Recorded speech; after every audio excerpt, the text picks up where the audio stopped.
2026 கோடீஸ்வர யோகம் எந்தெந்த ராசிக்கு? சார் நான் கோடீஸ்வரன் ஆகணும் சார், பணப்பெருக்கம் எனக்கு அதிகமாகணும், பணத்தில் தடுமாற்றமே இருக்கக்கூடாது, இது இந்த 2026 எந்த ராசிக்கு பெஸ்ட்டாக இருக்குது அப்படின்னு கேட்டால், 4வது இடத்திற்கு குரு பகவானுடைய வருகை மேஷத்திற்கு அமரும் பொழுது 7.5 சனி துவங்குற காலமாக இருக்கிறதுனாலையும், இந்த மேஷம் 7.5 சனி முழுமையாக சனி பகவான் வந்து உட்கார்றதுனால முதல் இடம் மேஷத்திற்கு, 2வது இடம் மிதுன ராசிக்கு, ஏன்னா 2வது இடத்துல குரு பலன் பெறார், கடகராசியில் குரு உச்சம் பெறுகிறார், அதனால 3வது இடம், கன்னி ராசிக்கு 11வது வீட்டில் இருக்கிறார், அதனால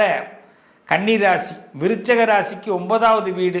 மகரத்துக்கு 7வது வீடு, மீனத்திற்கு 5வது வீடு. ஆக மேஷம், மிதுனம்,